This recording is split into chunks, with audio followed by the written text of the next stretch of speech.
Noortele öeldakse süstemaatiliselt, et nad vihkaksid oma riiki, vihkaksid oma kultuuri, vihkaksid ühiskonda, kust nad pärit on. Muidugi räägime me eelkõige noortest meestest, kelle puhul olete võib-olla märganud, et nende poliitilised vaated on palju muutunud. Ja sellel on põhjus. Ausalt öeldes võime me iseend selles osaliselt süüdi tunda. Vaatame, mida Glenn Beck selle kohta ütleb. Tere tulemast saatesse The Pushback. Kindlasti vajutage tellimisnuppu ja lülitage märguanded sisse, et saaksite järgmiste videote kohta teavitusi. Jagage videot, tehke kõik vajalik, et saaksime jätkata vastulööki. Aitäh, et olete siin. Kui olete lapsevanem või vanavanem, siis palun kuulake nüüd hoolikalt. Me oleme rahvas, kes on oma enda loo kaotanud. Oleme kaotanud järje selles, kes me oleme ja kuidas me siia jõudsime.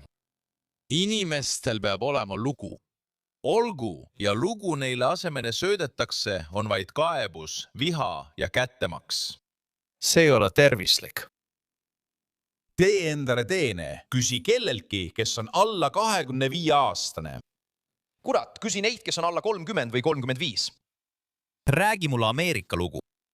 Enamik inimesi ei suuda seda teha. Viimasel riiklikul ajalooeksamil saavutas ainult 13% 8. klassi õpilastest piisava taseme. 13. Nad käivad praegu koolis. 13. 40 ei suutnud läbida isegi kõige madalamat taset, mis tähendas, et me paneme sinu ette dokumendi.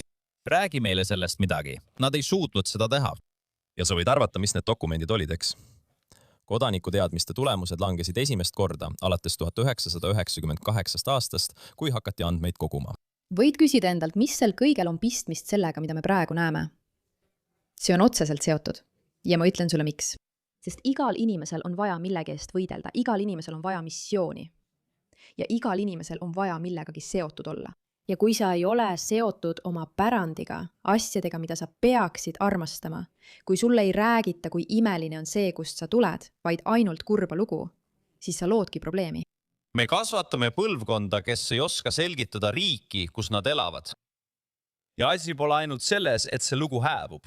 Sest kui nad ei suuda seda lugu seletada, siis miks nad peaksid seda kaitsma, kui nad ei tea isegi, mida nad kaitsevad?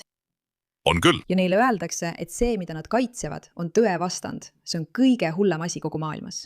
Kõik, mis varem inimest paigal hoidis. Luud, sinu perekond hoiab sind paigal. Kirik hoiab sind paigal. Kirikud olid varem linna ankruks. Vähem kui pooled meist kuuluvad nüüd kogudusse. Gallupi uuring näitab madalaimat taset alates sellest, kui nad 1937 aastal seda küsimust küsima hakkasid. Siis sõprussuhted, ka need hoidsid siin paigal. 1990 aastal ütles 3% ameeriklastest, et neil pole ühtegi lähedast sõpra. 3%. Ühtegi lähedast sõpra pole. See on südantläästav. 3% miljonitest inimestest on väga palju inimesi. Teil kõigil peaksid olema sõbrad. Kas sul on sõpru? Ma loodan, et sul on sõpru.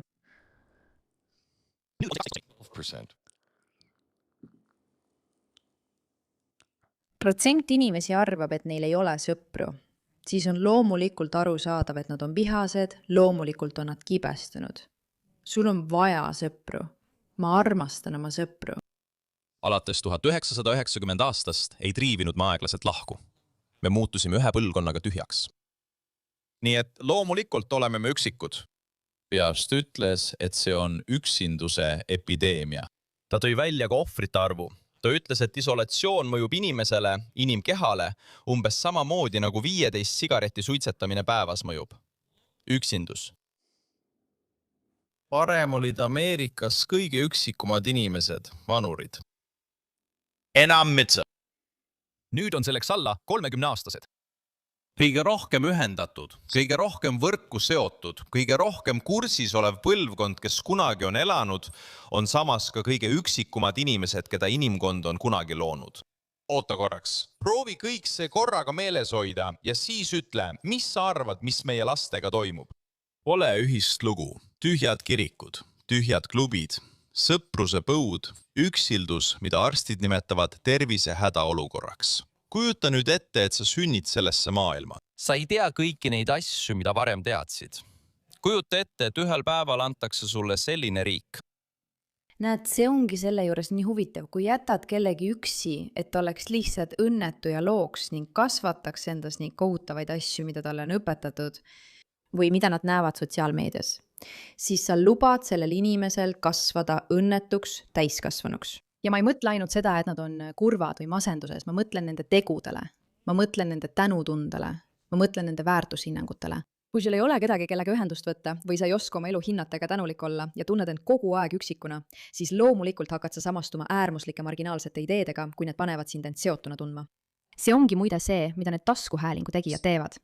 Nad räägivad kõigi nende noortega, kes tunnevad end üksikuna ja on mõistnud, et nende kogemuses on midagi tõsiselt valesti. Ja taskuhäälingu tegijad panevad probleemi valesti diagnoosima. Nad ütlevad neile, et kui sa tunned, et su elus on midagi valesti, siis on see valitsuse või selle või tolle pärast. Ja nii saadki need inimesed ütlema, neil on õigus. Ma tahan sellest loost osa saada.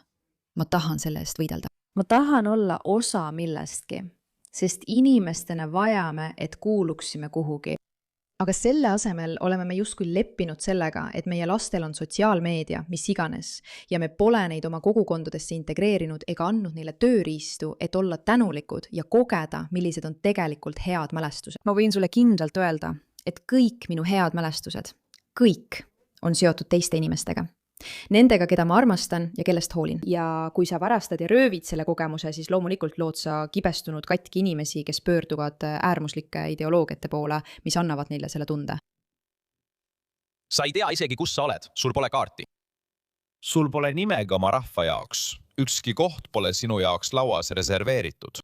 Sul on lihtsalt ekraan käes ja 1000 võõrast, kes on valmis sulle ütlema, kes sa peaksid olema. See ongi see pinnas, millel meie lapsed seisavad.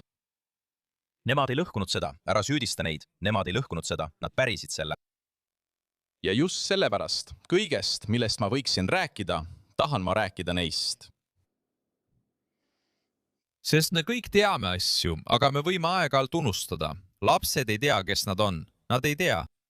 Me arvame, et nad teavad, aga proovi meenutada kõiki neid asju, mida sa iseenda kohta kunagi arvasid. Nad ei peagi teadma, kes nad on, kui nad on 19. Nad ei peagi teadma, kes nad on, kui nad on 16. Kindlasti mitte 11-aastaselt. Ja just nii noorelt see nüüd algabki. 11 on juba hakkamas vanaks jääma. Identiteet ei ole midagi, mis lastel olemas oleks. See on midagi, mida lapsed ehitavad tükkhaaval. Ja nad ehitavad seda selle põhjal, mida neile tagasi peegeldatakse. Siin on see, mis on muutunud ajast, mil meie üles kasvasime. Kui sina ja mina end kujundasime, olid meie sõbrad meie peegliteks. Mäletad, mida su ema alati ütles? Näita mulle oma sõpru, ma näitan sulle sinu tulevikku. Need olid meie sõbrad, see oli meie pere, see oli treener, see oli õpetaja, see oli pastor. Täna on sinu tütar 12-aastane ja ta hoiab iga päev 8 või 9 tundi peeglit käes. Rohkem märkveroleku tunde, kui ta veedab üheski klassiruumis või midagi muud tehes. Ta vaatab seda peeglit. Tegelikult on see hullem kui peegel. Telefon, voog, algoritm, saated, mida ta vaatab, mõjutajad, keda ta jälgib, see, mida ta koolis kuuleb. See peegel räägib talle tegelikult vastu, sosistades sama küsimust. See oled sina, eks? See oled sina. See oled sina, eks? Või veel hullem, see on see, kelleks nad sind teha püüavad. Ja see on nii kohutav, kas pole? Kõik, mis sa oled, on kohutav, kas pole? Sa oled kohutav. Sa oled kole, sa oled paks, sa oled ebaoluline, sa oled tähtsusetu, sa ei saa kunagi oluliseks. Sa ei suuda kunagi meie ühiskonna heaks midagi teha. Meie ühiskond on hukule määratud. Kõik on hukule määratud. Osa sellest mürast on lihtsalt müra. Firmad püüavad talle midagi müüa. Olgu, me kasvasime ka sellega üles. Aga mõned hääled, mis sinu lasteni jõuavad, ei ole juhuslikud. Olgu. On inimesi, kes teavad täpselt, mida nad teevad. Neil on nägemus, milliseks sinu laps peaks saama. Nad on kannatlikud ja nad ei küsinud sinu luba. Neid ei huvita sina. Ma ütlen sulle, ära eelda enam, et kõik, mis tuleb sellest ekraanist ja sellest klassiruumi uksest, on neutraalne. See ei ole üldse neutraalne. Kujuta seda ette. Laps, noorem kui sa arvad, alles arenemas, ujub tuhandete häälte meres, ookeanis. Ja siis astub üks neist häältest ette ja pakub kogu paketi. Valmis identiteet. Siin on see, kes sa oled. Ja siis ütleb, tere tulemast. Sa leidsid meid. Me oleme siin. Me kohtume tänavatel. Me protesteerime. Meil on missioon. Meil on midagi, mille eest me võitleme. Tule võitle koos meiega. Ja mis kõige tähtsam, nad pakuvad sellele lapsele tähendust, eesmärki ja midagi, millega tegeleda. Ja tead mis? Laps võtab selle vastu. ja see ongi kogu see grupi liikumine, need noored õnnetud mehed, kes veedavadki oma päevad vanemate keldris istudes, sisu vaadates ja end nii üksikuna tundes. Ja äkitselt leiavad nad grupi inimesi, kes selle asemel, et mõelda, et äkki peaksin välja minema ja naistega rääkima, ütlevad ei, vihkame hoopis naisi. Saame äärmuslasteks, lähme võitlema, lähme korraldame terrorirünnakuid, teeme midagi. Ja need noored tunnevad end seotuna. Ja see on nagu maailmalõpu video, aga see on ka oluline, sest kui sa mõistad probleemi, saad hakata lahendust looma. Kui sa mõistad, kuidas su laps end tunneb, saad aru, kui oluline on luua midagi, mis aitaks tal sellest välja tulla. Et see ei oleks keegi teine, keegi, kes sind vihkab ja vihkab kõike, mida sa esindad, kes pakub neile seda lahendust. Kui sina seda ei paku, teeb seda keegi teine. Ja see keegi võib olla keegi, keda sa tõesti ei taha oma lapse lähedale. Aitäh, et sellele teemale tähelepanu pöörasite.